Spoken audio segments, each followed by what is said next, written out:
Que el Señor les bendiga, mis amados hermanos. Bienvenidos a un domingo más de Discípulos en Acción, su culto de las 4:30 de la tarde del Tabernáculo Bíblico Bautista, amigos de Israel, del Nuevo Cuscatlán.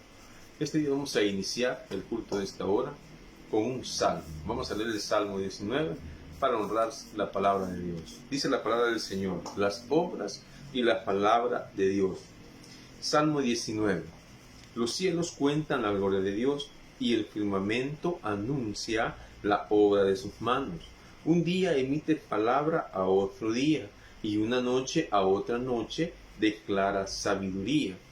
No hay lenguaje ni palabras, ni es oída su voz. Por toda la tierra salió su voz, y hasta el extremo del mundo sus palabras. En ellas puso tabernáculo para el sol, y éste, como esposo que sale de su tálamo, se alegra cual gigante para correr el camino. De un extremo de los cielos es su salida, y su curso hasta el término de y nada hay que se esconda de su calor.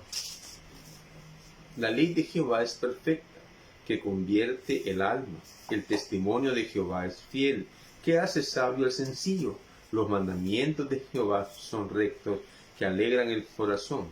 El precepto de Jehová es puro, que alumbra los ojos. El temor de Jehová es limpio, que permanece para siempre. Los juicios de Jehová son verdad, todos justos. Deseables son más que el oro, y más que mucho oro afinado, y dulces más que miel, y que la que destila del panal. Tu siervo es además amonestado con ellos. En guardarlos hay grande galardón. ¿Quién podrá entender sus propios errores? Líbrame de los que me son ocultos. Preserva también a tu siervo de las soberbias, que no se enseñoreen de mí. Entonces seré íntegro y estaré limpio de gran rebelión.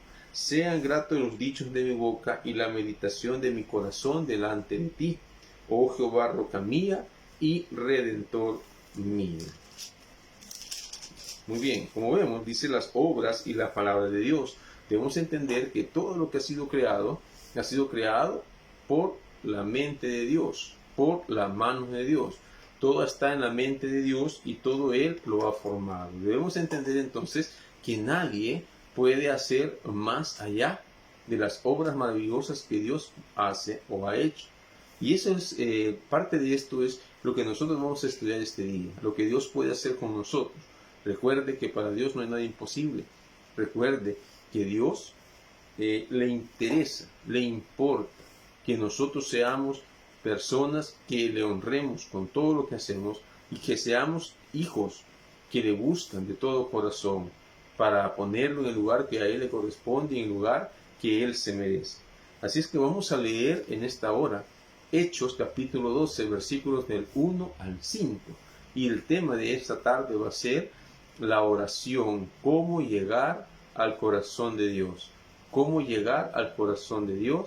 Y eso está basado o fundamentado en la oración que como hijos de Dios nosotros debemos de todos los días, como vamos a leer acá, todos los días, sin cesar, debemos de orar, debemos de buscar a Dios con todo nuestro corazón. Así es que, ¿cómo llegar al corazón de Dios? Un mensaje importante para todos nosotros, un mensaje que debemos guardar, un mensaje que debemos poner en práctica todos los días de nuestras vidas. ¿Por qué? Porque todos necesitamos de Dios. Todos debemos buscar a Dios en algún momento. Y como la palabra nos enseña, debe de ser todos los días, sin cesar. Vamos a leer Hechos capítulo 12, versículos del 1 al 5. Dice la palabra del Señor. En aquel mismo tiempo el rey Herodes echó mano a algunos de la iglesia para maltratarles. Echar mano implica que los encarceló, los atrapó, los agarró y los metió en aquel tiempo en un calabozo, ¿verdad? ¿Para qué? Para posteriormente ver qué iban a hacer con ellos. En este caso, iban a ejecutar a esta persona, la iban a entregar a los judíos y los iban a matar. Y mató a espada a Jacobo, hermano de Juan, y viendo que esto había agradado a los judíos, procedió a prender también a Pedro. Eran entonces los días de los panes sin levadura.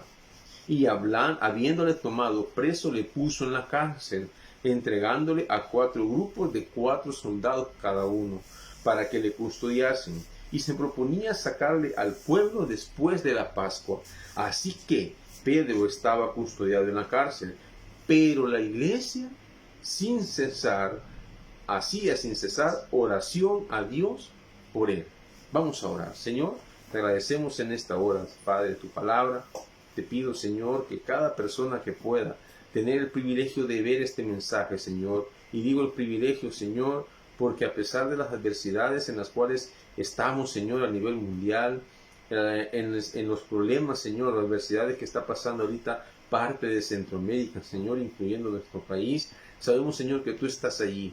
Si estamos viendo, Señor, este mensaje, si has permitido que este mensaje sea llevado a cada corazón, Señor, te agradecemos por ello, Padre, porque es un privilegio estar con bien, tener acceso, Señor, a poder ver este mensaje por cualquier medio, Señor.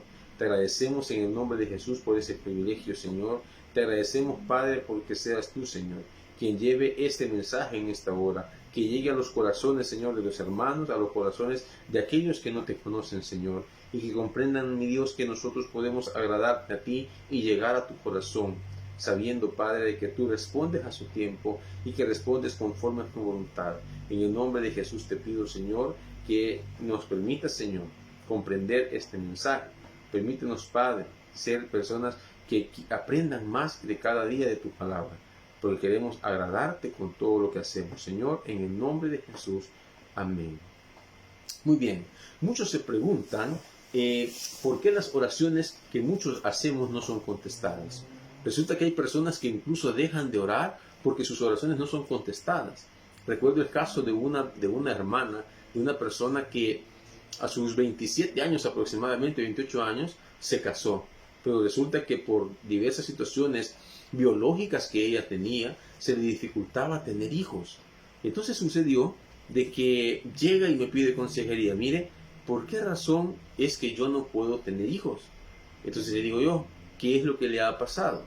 Y me explica de que tenía un problema a nivel de sus ovarios que le impedía poder quedar embarazada. Y si en caso quedara embarazada, pues entonces existía un alto riesgo de que ese bebé se pudiese venir, podía abortar espontáneamente. Entonces resulta de que yo le digo, está orando por ese bebé, es una hermana, una cristiana de años, servidora de una iglesia, ¿verdad? Y entonces me dice, sí, yo oro todos los días, oramos con mi esposo. Muy bien. Continúe orando, le digo yo. Espere la respuesta de Dios, que conforme a su voluntad Dios obra. Si es para su bien, Dios lo va a hacer. Pero aquí es una cosa importante que debemos entender, que es conforme a la voluntad de Dios y no conforme a lo que nosotros queremos ni en el tiempo en que nosotros queremos.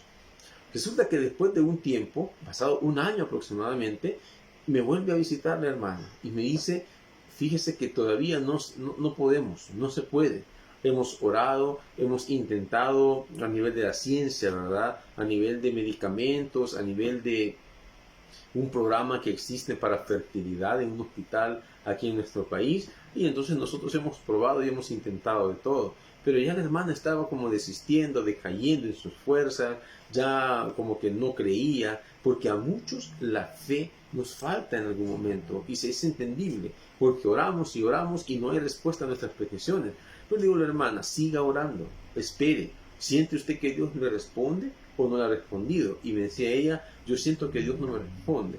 Entonces siga orando. No obstante, le dije una cosa, probablemente también tiene cosas que sanar en su corazón, probablemente tiene cosas que sanar en su alma.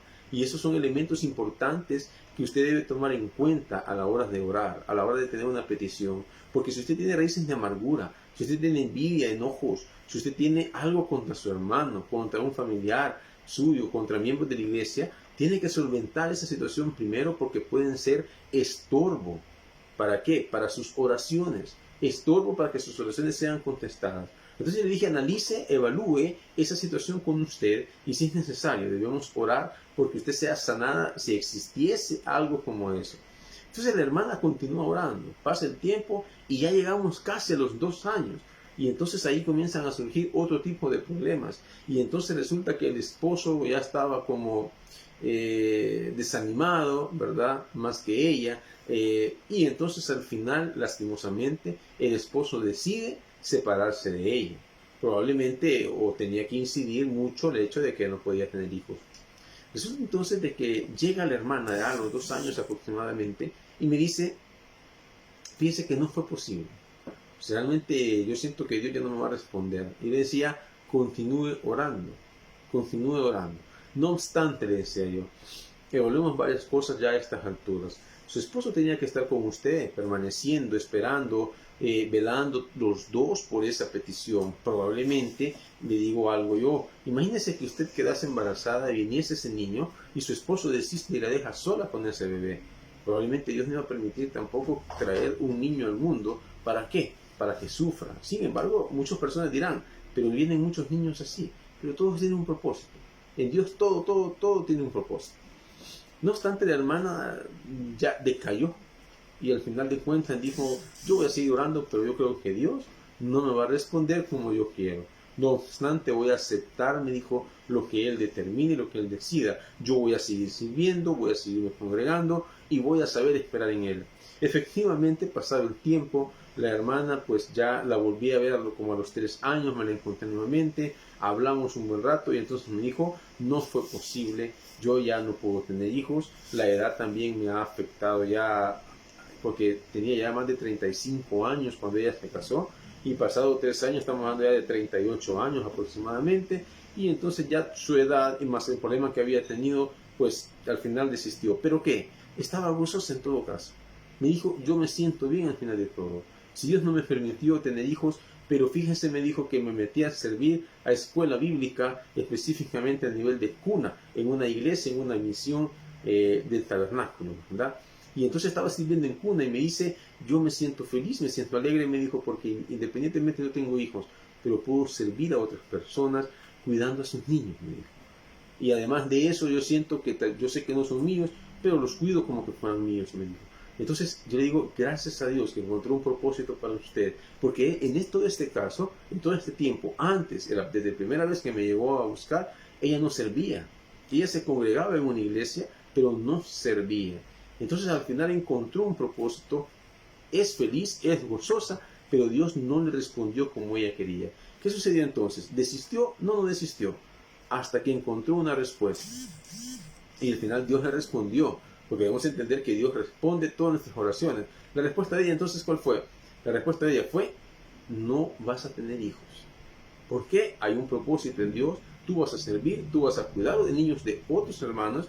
En este caso, según lo que ella me dijo, eso fue lo que para ella Dios le respondió, y al final ella encontró su propósito y está con gozo. Entonces, esta ilustración nos ayuda a entender en qué, que muchas veces las oraciones nosotros creemos que no son contestadas, pero toda oración es contestada por Dios y no necesariamente va a ser como nosotros esperamos que sea. Entonces pueden existir varias razones también por las que Dios no esté respondiendo nuestras oraciones, como el caso que les manifesté. Si bien es cierto, tenía un tiempo ya considerable de estar orando, ella no desistió, pero muchas veces nosotros tenemos en nuestro interior ciertas cosas que son un tope a nuestras oraciones. Es decir, ponemos techos de bronce, dice la palabra en el libro de Hebreos, ponemos techos de bronce cuando nuestras oraciones no pasan del techo, no llegan a Dios. Es un símbolo de eso. ¿Por qué no llegan a Dios? Porque estamos llenos de envidia, porque estamos llenos de egoísmo, porque no permitimos que otras personas, y lo peor aún que son hermanos en fe, miembros de una iglesia, estamos haciéndoles daño a las personas, como muchas veces con chambres, muchas veces tratando de que las cosas les salgan mal, poniéndolos en mal, hablando de mal incluso con vecinos, con amigos, en su trabajo, en la iglesia. Entonces son situaciones que se dan, raíces de amargura, envidias, egoísmos, enojos, ¿verdad? Y personas que todavía llegan mucho más allá de eso. El punto es que pensamos que las oraciones nos van a llegar a la presencia de Dios haciendo nosotros eso. Dios no va a responder de esa manera. Tenemos que entender de que tiene que haber un cambio en nosotros para que nosotros podamos tener una relación con Dios. Y ya vamos a ver qué es lo que sucede. ¿Por qué razón es que eso debe de ser? Además de eso, el libro de Santiago nos enseña y nos dice que nosotros pedimos mal. No recibimos lo que pedimos porque pedimos mal. Y dice que pedimos para nuestros propios deleites. ¿Qué implica nuestros propios deleites? Imagínese que usted está pidiendo un vehículo y hay muchas personas que dicen, dame un vehículo, Señor, te pido por un vehículo y yo te prometo que voy a hacer una promesa, ¿verdad? A hacer un trato con Dios, no un pacto, un trato con Dios, y le dice al Señor, yo voy a llevar a los hermanos a la iglesia, yo voy a pasar recogiendo a los vecinos y los voy a llevar a la iglesia. Dios le responde, imagínense, Dios le responde, pero cuando ya le toca cumplir con la parte de su trato, con la parte de su promesa para con él, resulta que no lo lleva. Resulta que en vez de la iglesia va a sale a la playa, o sale a la montaña, o sale al parque a pasear, ya no va al culto. Entonces Dios le da la petición de su corazón, Dios le responde, pero ¿qué sucede con las personas? Respondemos no como Dios espera que respondamos. Por lo tanto, muchas veces cometemos ese error. Pensamos que nosotros estamos haciendo nuestra voluntad, pero cuando nosotros mismos estamos poniendo que debe ser la voluntad de Dios, déjeme decirle algo, debe cumplir con la voluntad de Dios. Eso es lo más importante para nosotros como hijos de Él, cumplir su voluntad. Además de eso, hay otro componente importante. Hay personas que se crean un Dios, voy a decirlo de esta manera, de acuerdo a su mente. Crean un Dios de acuerdo a lo que ellos creen necesitar. Hacen un Dios a su medida. Y entonces buscan a Dios por lo que Él puede hacer. Y ese es un problema también. Porque nosotros debemos buscar a Dios por lo que Él es. Él es el soberano. Por eso leímos el Salmo, ¿verdad? Él es el creador de todas las cosas. El dueño de todo lo creado. El dueño del universo. ¿Y qué sucede? Nosotros venimos y buscamos al Dios porque Dios, para Él no hay nada imposible. Y yo le pido al Señor. Pero no le honramos. No le honramos con todo lo que somos. Dice en la palabra, con todo nuestro ser. Amarás a tu Señor, tu Dios, con toda tu alma, con toda tu mente y con todo tu corazón. Pero entonces hay personas que no buscan a Dios de todo su corazón. Que no aman a Dios con toda su mente. Que no aman a Dios con toda su alma. Pero queremos que Dios nos responda conforme a lo que nosotros queremos o necesitamos. Es ahí que tenemos que tener cuidado de no crear un Dios que creemos que nos va a dar lo que necesitamos conforme a lo que pedimos y tenemos la seguridad de que nos lo va a dar como nosotros queremos. Lo que sucede es de que si Dios no se lo da porque no es conforme a su voluntad, entonces usted se va a decepcionar y ahí tenemos hermanos resentidos, personas que se van de la iglesia, personas que no quieren saber de la iglesia porque dicen es que Dios a mí no me quiere, es que Dios a mí no me responde. ¿Cómo no si le respondió? Le respondió no dándole lo que usted quería y como usted quería, porque no era para su propio bien. Y además los podemos ver pidiéndole a un Dios que hemos creado nosotros y que creemos que nos va a responder como a nosotros nos parece. Entonces, el Hechos capítulo 12 se nos da un ejemplo de cómo Dios responde a las oraciones de un pueblo que se pone en común acuerdo. Y vemos nosotros ahí entonces que Herodes comienza a perseguir a los cristianos. Y al perseguirlos se da cuenta de que a los judíos les agrada que los persiga, les agrada que los maltrate y que incluso los mate. Al ver eso, entonces va detrás de los líderes mayores de la iglesia primitiva o la iglesia apostólica. ¿Quiénes? Pedro, Jacobo, que dicen que lo mató prácticamente, y Jacobo es Santiago, que lo encontramos en el libro de Santiago, es la misma persona. Jacobo es Santiago, ¿verdad? Es matado por Herodes y entonces vio que eso les encantaba a los judíos y entonces él quería congraciarse con ellos. Entonces sigue a los líderes de la iglesia y toma preso a Pedro. ¿Cuál era la finalidad? Que pasada la fiesta de la Pascua, entonces Pedro iba a ser entregado a los judíos e iba a ser asesinado o iba a ser ejecutado. Entonces eso sucedió al final y nosotros lo vemos. No obstante, ese no era el tiempo de Pedro. Ese no era el tiempo para que Pedro fuera ejecutado porque todavía tenía que hacer o cumplir el propósito de Dios en la vida de muchos judíos. Es así entonces como Pedro es encarcelado, dice la palabra. En lo que estamos viendo, Hechos del capítulo 12, del 1 al 5, es encarcelado. Y entonces ponen 4 guardias por turno. Y ponen 4 equipos de guardias cuidando a Pedro porque se les podía escapar, decían ellos. Pero dice el versículo 5, que es un versículo muy importante que nosotros debemos considerar. Que ante el encarcelamiento de Pedro, los cristianos se reunieron para orar con la finalidad, en la casa de María, la madre de Marcos. Eso dice la palabra. Y entonces se reunieron para orar. ¿Para qué? Versículo 5 del capítulo 12 dice, así que Pedro estaba custodiado en la cárcel, pero la iglesia hacía sin cesar oración a Dios por él. ¿Cuánto tiempo oraba la iglesia? todo el tiempo. Dice sin cesar. Eso implica que hay una continuidad. Tal vez no eran 24 horas, pero tenían turnos o hacían horarios de oración para que Pedro pudiese salir de la cárcel. Entonces, la fe de ellos, para muchos, crean, para muchos pudieron haber tenido una fe debilitada. ¿Por qué? Le dije al principio que habían asesinado ya, había muerto ya Santiago, ¿verdad? Recuérdese una cosa, cuando usted está orando y de pronto usted se da cuenta de que, un ejemplo, hay hermanos que debido a la situación en que estamos, están orando porque les han dicho que va a haber recorte de personal donde trabajan. Y de pronto están orando y están orando. Pero de pronto hay un hermano o hermana también de esa misma empresa que la quitan. ¿Qué sucede con el hermano que está orando y que todavía tiene trabajo? ¿Qué sucede? Su fe puede decaer. Porque dice, ya voy cerca, ya me va a tocar a mí. Y ese fue el hermano X, el hermano Y, ya se fue. Y ahora yo, ¿cómo voy a hacer? Y entonces su fe comienza a decaer y en vez de seguir orando y orando, ¿qué es lo que hace la persona? Deja de orar. ¿Por qué? Porque su fe decae. Debemos de tener ese cuidado de que nuestra fe no debe decaer. En aquel tiempo, entonces, a pesar de que los hermanos podían tener una fe caída, una fe débil, porque Santiago había sido asesinado. Y usted me va a preguntar, ¿y qué tenía que ver Santiago ahí? O sea, ¿por qué las personas pudieron haberse sentido de esta manera? Porque Santiago era el principal pastor de la iglesia de Jerusalén en ese momento.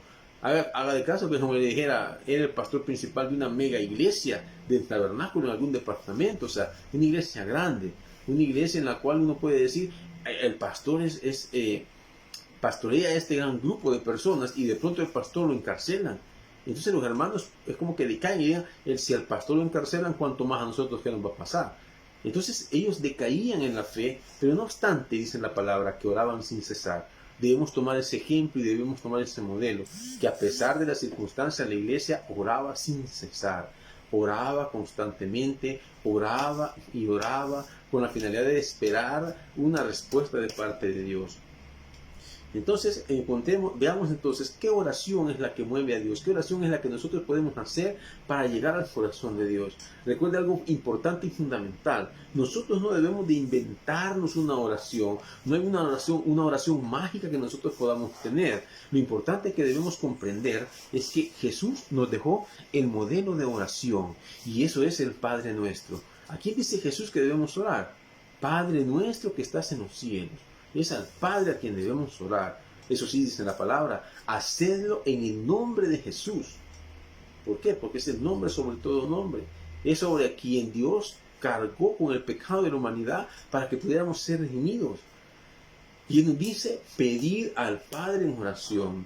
Entonces el primer elemento fundamental que debemos entender es que debemos pedirle al Padre. No debemos pedirle a ninguna otra persona, ni a ningún santo, ni absolutamente a nada. Un elemento importante que debemos entender es que en la iglesia primitiva, los judíos consideraban a la iglesia, a los cristianos, a los seguidores de Jesús, los consideraban una secta. Y usted me va a decir, ¿y qué es una secta? En palabras sencillas, una secta se caracteriza porque siguen a una persona en particular, a un hombre como líder. No toman a Dios como líder de todas las cosas. Nosotros como iglesia tomamos al pastor como una persona puesta por Dios en ese lugar, delegado con autoridad en ese lugar, pero la autoridad que se le ha dado, Dios le ha dado esa autoridad. Pero nosotros seguimos a Dios, no seguimos a un pastor. El pastor es un medio, es un instrumento de Dios para que Dios pueda usarlo y llevar el mensaje de salvación, llevar el mensaje de las buenas nuevas a cada persona. Entonces vienen acá y en la iglesia primitiva la tomaban como una secta. Entonces decían, siguen a un hombre, ¿a quién? A Jesús, decían ellos. Y Jesús es un ser humano cualquiera, Él no es Dios, decían los judíos. Por lo tanto, para ellos era blasfemia que los cristianos consideraran que podían sanar, que podían perdonar pecados, sacar demonios de las personas. Pero no, y entonces eso les caía mal, porque ellos decían, ¿y quiénes son estos para hacer eso? Entonces, por lo tanto, una secta se caracteriza por eso, pero en este caso no era así. Porque recuerde que Jesús dijo, yo soy el camino, la verdad y la vida, nadie viene al Padre si no es por mí. Por lo tanto, nosotros debemos decir a Jesús, pero para poder llegar al Padre. Y por eso en la oración del Padre Nuestro, Padre Nuestro que estás en los cielos. Luego, una secta se caracteriza porque la palabra de Dios, la Biblia, no es la base de autoridad. Son los dos elementos fundamentales e importantes que nosotros debemos de tener. Las sectas tienen su propio libro, que dice que Dios les reveló, Dios les dio visión, Dios les mostró y Dios les enseñó a los líderes que ellos siguen esos libros que leen. Por ejemplo, los santos de los últimos días, ellos tienen su propio libro, el libro del Mormón se llama. Luego tenemos a los testigos de Jehová, que ellos tienen una Biblia que se llama la Biblia de Traducción del Nuevo Mundo. ¿Cuál es el problema? Que hay palabras ahí que no son con base a la original, ¿verdad? Hay palabras que han sido modificadas, hay textos que han sido modificados, hay otros textos que han sido quitados, y la palabra es clara cuando dice que no podemos agregarle ni quitarle nada a todo el libro que nosotros tenemos como Biblia. No podemos. Por lo tanto, yo no puedo decir, esta es la palabra correcta. No, porque está fuera de contexto. El musulmán tiene el Corán, por ejemplo. El Corán es su base de autoridad, su texto de autoridad. Entonces, si ustedes se fijan en esos 3 ejemplos que le he dado, no es la Biblia.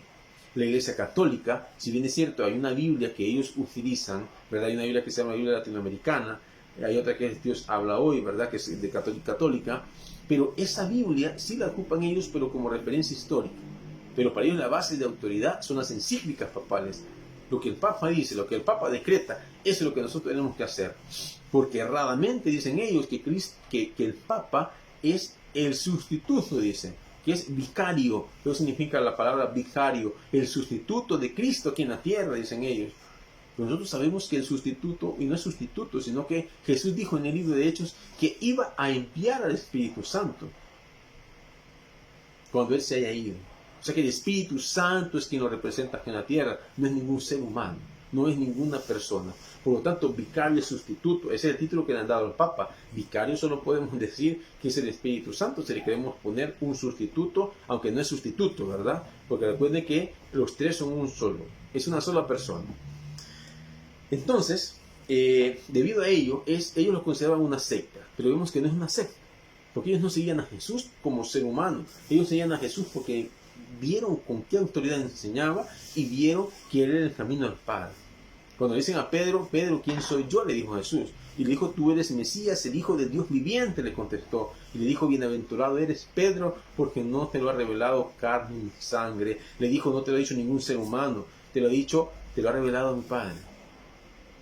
A eso nos referimos. Dios revela las cosas en su tiempo, Dios enseña cómo son las cosas. Por lo tanto, no podía ser una secta, ¿verdad? Entonces, nosotros podemos traer nuestras peticiones al único Dios verdadero. Pero recuerde y no se le olvide por nada. Nosotros debemos llegar a Dios por lo que Él es. Porque Él es la deidad, Él es Dios todopoderoso, omnipotente, omnisciente, que todo lo puede, que está en todo lugar. Pero no voy a ir a buscar a Dios por lo que Él me puede dar, por lo que Él puede hacer. Yo no voy a buscar a Dios solamente como, en otras palabras, por interés. Por decir, es que Dios es el único que me puede dar esto y voy a buscar. Y después yo vuelvo a mis caminos, a mis malos caminos. Dios no va a hacer eso. Por eso dice, no pedís mal porque pedís para vuestros propios deleites, dice la palabra. Hay muchos que dicen clamar y creer en Dios, pero realmente oran a una deidad ficticia, que es lo que les digo. Una persona ora a un Dios que dice, no es que Dios me va a responder, es que Dios me tiene que responder, dicen algunas personas. Y yo le digo a usted, ¿quiénes somos nosotros para mandar a Dios? ¿Quiénes somos nosotros para decir, Dios, tú tienes que responderme como yo te digo? No podemos. Debemos aceptar la voluntad de Dios, y si la respuesta de Dios es un no, nosotros debemos de sentirnos con gozo, porque debemos entender que es conforme a los propósitos de Él. Dice el libro de Isaías, mis pensamientos no son vuestros pensamientos y mis caminos no son vuestros caminos, porque solo Él conoce el futuro, nosotros no lo conocemos. Y cuando nosotros nos encontramos peleando con Dios, ¿qué es pelear con Dios? Es no aceptar la respuesta que Dios ha dado. Tal vez es no la respuesta, tal vez estábamos esperando la sanidad de un familiar, la sanidad de una persona importante de nuestra familia, pero la respuesta de Dios fue no. Esa fue la respuesta de Dios. Hay un caso maravilloso que me contaron, ¿verdad? Que me dicen, había una persona que era propietaria de una discoteca, ella no era cristiana para nada. Y resulta que la persona, eran familia, ¿verdad? Y habían varios dueños. Pero resulta que uno de ellos enfermó de cáncer. Por misericordia de Dios, un pastor llegó a la vida de uno de ellos, o de esta persona. Viene el pastor y le dice, yo le propongo algo, hago un trato con Dios y vamos a hacer casa de oración donde usted vive. Pero acepta al Señor en su corazón primero. Esta persona no era cristiana, tenía 2 discotecas y tenía un par de bares aquí en San Salvador. Entonces cuando empiezan a orar con el pastor, prometieron un número determinado de oraciones, de reuniones, la vamos a llamar. Eran 40, si no me equivoco, que dijeron, vamos a reunirnos 40 veces, 40 oraciones, y vamos a esperar a que Dios responda. Viene la persona y se va para Estados Unidos a querer alguna operación. Resulta que allá le hacen, preparan todo, llegan al quirófano, abren a la persona y la vuelven a cerrar, no le hicieron nada. Cuando ya despierta y está toda la familia, dice qué sucedió, cómo salí. Y dice el médico, lo sentimos mucho, pero su cáncer ya ha sido metástasis, es decir, ya se le regó en todos los órganos de su cuerpo y ya los reportes indican que es un cáncer maligno. Por lo tanto, ya no podíamos hacer absolutamente nada, porque si no teníamos que haber sacado todos los órganos. Y eso implicaba que usted moría inmediatamente.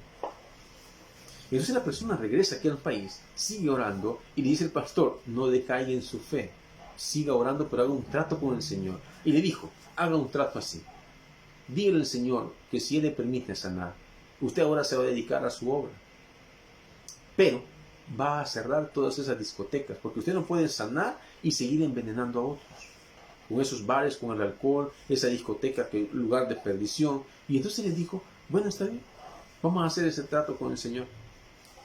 Y entonces hace el trato con el Señor. Viene, se va a hacer los exámenes aquí a un hospital, se hace sus exámenes. Al final de todo, terminan los ciclos de oración. Y cuando va a traer sus exámenes, la persona estaba totalmente limpia en su cuerpo. Ni siquiera Dios la había bajado, porque eso baja el nivel de cáncer que tienen muchas personas. Pero en este caso, Dios le había limpiado completamente su cuerpo. ¿Cómo fue posible eso? Eso es un milagro. Milagro es algo que no podemos explicar. Pero había un trato de por medio. Que le dije, había oración de por medio en una persona que no era cristiana, pero que por fe aceptó ese trato. Por fe aceptó lo que el pastor con el que se encontró en su vida le dijo que hiciera. Hasta ese pastor que encontró en su vida es la misericordia de Dios. Y vemos personas que se encuentran en un pastor, se encuentran en una persona que les habla de Dios y no quieren nada con Dios. Hasta que se topan en un problema como ese. En este caso les ha dado dos ejemplos. Una persona que no recibió una respuesta positiva y una persona que recibió una respuesta positiva. La voluntad de Dios en este caso fue sanar a esta persona de un cáncer invasivo con metástasis. La respuesta en la otra persona fue, no vas a tener un bebé. Y así es hasta el día de ahora, no tiene bebé la persona. Ya tiene más de 40 años, ya no puede tener hijos. Por lo tanto, debemos aceptar la voluntad de Dios. Porque si la voluntad de Dios fue no sanar a un familiar, si la voluntad de Dios fue no vas a tener un bebé, si la voluntad de Dios fue vas a sanar y sanó a la persona, pues entonces esa fue la voluntad de Dios. Y en ambos casos es una respuesta positiva. Es negativa para nosotros porque no es lo que nosotros queremos escuchar. Pero debemos entender que para Dios, dije, sus caminos no son nuestros caminos y mis pensamientos, dice el Señor, no son vuestros pensamientos. Él sabe por qué razón está haciendo las cosas. Pero nos encontramos peleando con el Señor. Muchos de nosotros. El único Dios verdadero, vamos a leer. ¿Quién es el único Dios verdadero? Usted entienda que Dios es, primero, Dios, en Él no hay pecado. Es un ser santo. Un ser santo implica que en Él no hay pecado. No hay absolutamente nada que podamos achacarle a Dios de manera negativa. Alguien dice que Dios es enojado, es que Dios es un asesino. Pues no. Porque Dios hacía las cosas por un fin y en Él, cuando hablamos de ira, es una ira que trata de evitar que las personas se pierdan. Trata de evitar que las personas no sigan un mal camino. Además de eso, es un Dios que aborrece el pecado. Veamos que a quién es el Dios verdadero que nosotros oramos. Un Dios que es santo, un Dios que aborrece el pecado. Y si Dios aborrece el pecado, lo menos que nosotros podemos hacer es aborrecer el pecado también. Pero muchas personas andamos en chambres, andamos en chismes, en envidias. Lo que dije al principio, a eso le llamamos obras de la carne, Gálatas capítulo 5, versículo 17 en adelante. Todo aquel que dice ser cristiano, pero está con las obras de la carne, pues debería de pensar si realmente es un ser cristiano. Debería de pensar si realmente ya tuvo un encuentro con Dios y ya tiene un nuevo nacimiento. Porque si sigue haciendo eso, yo creería que usted no es creyente todavía. Yo creería que quizás usted debería de ponerse a pensar si realmente es salvo o no. No estoy diciendo yo que usted haya perdido su salvación. Estoy diciendo que debería analizarse si usted en realidad es salvo o no lo es. Además, recuérdese que es el juez justo. Ese Dios verdadero a quien nosotros debemos orar y a quien nosotros podemos llegar a su corazón es un juez justo. Jamás Dios le va a usted a disciplinar por algo que usted no ha cometido, por algo que usted no ha hecho. En Dios siempre hay un propósito. Y si Dios me va a mostrar, y si Dios me va a enseñar lo que yo debo de hacer, es porque de esa manera voy a cumplir el propósito que Él tiene para mi vida. Además es un ser creador. Recuerde que todo lo que existe, todo lo creado, dice en la Biblia, en los Salmos, es producto de la obra de Dios. Todo lo que existe, todo lo creado, es producto de la mano de Dios. Imagínese usted, ¿quiénes somos nosotros para reclamarle a Dios, siendo Él un ser supremo, un ser superior que ha creado todo, incluyendo nosotros mismos? Además de eso nos ha dado la palabra, los 10 mandamientos, y hemos dicho, ese es un ejemplo. En el Antiguo Testamento hay aproximadamente 613 preceptos o mandamientos que en aquel tiempo el pueblo de Israel debía cumplir, y todo aquel que se agregaba al pacto mosaico, sea extranjero o sea judío. Pero en el Nuevo Testamento hay más de 1013 preceptos. Imagínese usted que hay muchos más para nosotros como creyentes. O sea que la vara, le llamo yo, la medida que Dios nos pone a nosotros es mayor, ese estándar es alto. Y muchos de nosotros no queremos aceptar, muchos de nosotros no queremos aceptar ese estándar. Déjeme decirle que Dios nos demanda que vivamos conforme a sus preceptos. Déjeme decirle que Dios quiere que nosotros tengamos una comunión con Él, pero para poder agradarle debemos caminar rectamente. Además de eso, nunca se le olvide que ese Dios verdadero entregó a su Hijo unigénito para morir en vez de nosotros. Ahí fue. Ahí sí se aplica la palabra vicario. Cristo fue un vicario en el sacrificio en la cruz del Calvario. ¿Quién debía estar pagando ahí? Nosotros mismos. ¿Cumplíamos nosotros lo que Dios demandaba? Como un juez justo, no lo cumplíamos. Por lo tanto, que nosotros muriéramos en la cruz, Dios no nos iba a quitar, o no nos iba a quitar ese pecado que teníamos imputado de Adán. Eso implicaba que nosotros teníamos que pagar con nuestra propia vida, pero íbamos a pasar una vida eterna en el infierno. Pero Cristo en su gran amor se entrega por nosotros. Dios en su gran amor para con nosotros se entrega a su Hijo para que nosotros pudiéramos ser salvos. Ese es el Dios que nosotros seguimos. Vea que no es un Dios ficticio, un Dios que yo no quiero manipular como yo creo que debería de ser. No es así. Y solo Él tiene el poder para contestar nuestras oraciones y cumplir sus promesas y darnos vida. Es el único que nos puede contestar, no se le olvide. Todo aquel que le dice, yo puedo hacer esto, yo puedo ayudar en esto, yo puedo hacer que usted lo que necesite, a usted le va a parecer. No, ahí están jugando a ser dioses estas personas. Y recuerde usted, Dios no comparte su gloria con nadie. Y peor con charlatanes, peor con personas que están jugando entre el bien y el mal. Eso no se hace. Busque al Dios verdadero, al Dios invisible, al Dios que llamó a Moisés, al Dios que llamó a José, al Dios que llamó a Josué, al Dios que llamó a David. Entendamos, Dios no comparte su gloria con nadie, pero anhela que nosotros le anhelemos a Él y que nosotros le busquemos de todo nuestro corazón y que nosotros tengamos una buena comunión con Él. Si bien muchos han desechado la realidad del infierno pensando que Dios les va a perdonar, aunque las personas sean malas, recuerde que la palabra habla más veces del infierno que del cielo. Por cada vez que se menciona la palabra cielo en la palabra, se menciona 7 veces la palabra infierno, para que usted tenga una idea.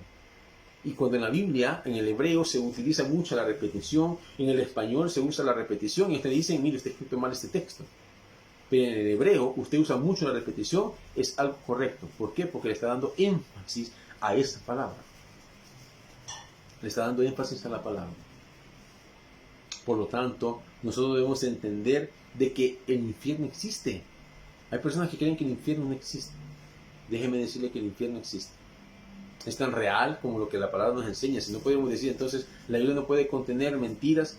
Si fuera mentira, el infierno no podría estar ahí entonces. Y verdades a medias, eso no es cierto. La Biblia es una base de autoridad absoluta. Y si menciona la palabra infierno es porque ahí está. Hay muchos que no predican del infierno, porque piensan que le van a dar temor a la congregación. Yo por eso siempre les digo a ustedes, congréguense con nosotros, congréguense en una iglesia donde prediquen la sana doctrina, y si no puede congregarse con nosotros, vaya a una iglesia que le quede cerca, pero que prediquen la sana doctrina. No podemos estar engañando a las congregaciones ya. No podemos estar diciendo que el infierno no existe, vivan como quieran, roben poquito, tomen poquito, mujereen poquito. No podemos decir eso. Todo aquel que anda haciendo poquito, robar es robar. Andar con la mujer de su prójimo es pecado. Sea una vez, sean 2 veces que anduvo con esa persona, es pecado siempre. No se le olvide eso. Debemos agradar a Dios con todo nuestro corazón. Recuerde que en la eternidad, usted debe prepararse en esta vida para la eternidad, ya sea en el cielo o ya sea en el infierno. Nosotros predicamos acerca del cielo, la salvación del alma. Pero si usted no quiere nada con Dios, tenga la seguridad que ya tiene ganado. Juan 3:18 dice, aquel que no cree en el unigénito Hijo de Dios, aquel que no cree en el sacrificio de Cristo, ya ha sido condenado, dice la palabra. Pero aquel que cree, ya ha sido justificado, ya ha sido salvo. No se le olvide eso. La oración que mueve a Dios, la oración que mueve el corazón de Dios, es aquella que se eleva de una manera ferviente, aquella que usted clama al Señor. Y clamar es sacar de todo su ser lo que usted quiere decirle a Dios. Ojo, de una perspectiva humana no había esperanza para Pedro, en la historia que estamos leyendo. No había esperanza para Pedro desde una perspectiva humana, íbamos a morir, quien sería ejecutado a la mañana siguiente. Pero ¿qué sucedió? Producto de la oración, producto de esa oración, sin cesar, todos al unísono, orando por la liberación de Pedro, dice la palabra de que Dios mandó a un ángel a esa cárcel en la noche. Despertó a Pedro y le dijo que le siguiera. Abrió la celda y cuando ya estuvo haber estado en la calle, dijo Pedro, yo pensé que era un sueño, pero ya vi que no es un sueño. Dios envió un ángel a que liberara a Pedro. Los soldados no se dieron ni cuenta, pero la puerta se abrió por sí sola. Este ángel abrió esa puerta. Y tengo que decir, mire, los ángeles existen. Claro, son seres creados por Dios también, que ya fueron creados desde la antigüedad. En Isaías capítulo 6 nosotros podemos encontrar una razón acerca de los ángeles. Pues usted me va a decir, ¿los ángeles existen acá? Sí existen. Son seres, son personas que ahí están, que aparecen de pronto y ya no los volvemos a ver en muchos casos. En muchos casos nosotros ni cuenta nos damos, pero Hebreos 1:7 dice que los ángeles son ministradores de todas aquellas cosas para los herederos de la salvación. Nosotros, los herederos de la salvación, los que estamos, ya somos salvos y estamos esperando la redención a través de la segunda venida de Cristo. Los ángeles existen. No dude de ello. Hay un pastor que lo habían invitado a un cuartel hace muchos años. Todavía estaban los cuarteles, todavía estaba la guerra. Allá al norte de Morazán. Entonces habían invitado a una vigilia al pastor. Se va en su vehículo el pastor y tenía que pasar un puente, un río. Antes de llegar al río, encontró un viejito a la orilla de la carretera. Y esto es un hecho real aquí en El Salvador y el pastor lo cuenta como un hecho real. Encontró a un ancianito, un viejito a la orilla de la carretera y le dijo el viejito, ¿me puede llevar? Sí, le dijo, era noche. No se veía muy bien ya porque era muy noche. Se subió el viejito al vehículo y iban hablando en el camino. Cuando hubo, ¿para dónde va? Le dijo el pastor al viejito, después del puente me dejan. Crucemos el río y después de ahí me dejan. Entonces dice el pastor que cruzaron el río y le dijo al señor, el viejito, aquí bájeme por favor. Muy bien, y ahí se quedó el viejito. El pastor siguió su camino y llegó al cuartel. Le preguntan en el cuartel bien admirados, ¿por dónde se vino, pastor? Le dijo, ¿por qué calle se vino? Aquí por el lado del río, le dijo. ¿Y cómo hizo para pasar el río? Le preguntaron. Pasé por el puente, les dijo él. Todos se quedaron admirados, se voltearon a ver los unos a los otros, como preguntándose qué pasó. Y bueno, al día siguiente llevan al pastor al río. Y va viendo el pastor que el río estaba el puente estaba sobre el río. Es decir, le dicen al pastor, hace 2 meses la guerrilla dinamitó este puente. Y por eso el puente está caído y está sobre el río, están los escombros. Por eso es que nosotros hemos admirado cómo usted pasó el río. Porque él pasó el río sobre el puente. Pero el puente estaba tirado encima del río. Son cosas que solo Dios puede explicar. Y ese viejito, podríamos decir, porque le pregunta al pastor, es una característica que sucede en muchos relatos de este tipo. Y dice el pastor, ¿y usted volvió a ver a ese viejito? Hasta el día de ahora no lo he vuelto a ver. Entonces para nosotros muy probablemente era un ángel, un enviado por Dios a cuidar a este pastor, porque Dios así lo quiso. Y permitió que pasara ese río sin que ningún cabello de su cabeza fuera tocado. Porque lo más seguro es que si él se hubiera ido solo, si él hubiera continuado, lo más seguro es que no encuentre el puente y muy probablemente no se hubiera percatado por la oscuridad de la noche y hubiese caído al río este pastor. Pero así fue la voluntad de Dios. Entendamos entonces que los ángeles existen. Dios dice acá en la palabra, y aquí lo encontramos, mandó a un ángel. ¿Cómo era el ángel? No dicen las palabras cómo era un ángel. Ángel, la palabra malak en el hebreo. ¿Sí? Ángel, un enviado. Entonces, ¿existen los ángeles? Claro que existen. Aquí está en el libro de Hechos de los Apóstoles. Dios nos mandó entonces, y cuando hubo salido a la calle, ¿qué sucedió entonces? Viene Pedro y se va a la casa de María, que es donde estaban orando por él. Estaban orando sin cesar por la vida de Pedro, por la liberación de Pedro. Y llega entonces a la calle, llega a la casa, y la muchacha que llega a abrir la puerta, dice la palabra, se admiró tanto que ni la abrió. Cuando escuchó la voz de Pedro, dijo, Pedro, y salió corriendo a decirle a los que estaban orando que Pedro ya había sido liberado. Se sorprendió tanto, dice. Pero sus dudas se inquietaron, sus dudas se quitaron al ver que Pedro estaba ahí. Su oración había sido contestada. Una oración ferviente, una oración que salía del corazón. Ojo, no son vanas repeticiones, sino es aquello que sale de su corazón, aquello que usted habla a Dios con todo su ser. Clama a mí, yo te responderé, dice Jeremías 33:3. Clama a mí, eso es clamar. Sacar de su interior, sacar de su corazón y darle a Dios, decirle a Dios qué es lo que usted quiere, qué es lo que usted necesita. Dios le va a responder. Y recuerde, sea un no, sea un sí, es una respuesta de Dios, y ambas son buenas respuestas. Debemos entregar nuestro corazón con sinceridad, debemos elevar nuestra emoción, nuestra fe para con Dios, debemos ser sinceros para con Dios, leales para con Dios, y recuerden que una oración debe perseverar. No dejen de orar, siempre oremos, siempre estemos constantes en la oración. No decaiga aunque usted crea que Dios no le va a contestar. Dios le va a contestar independientemente de lo que usted piense.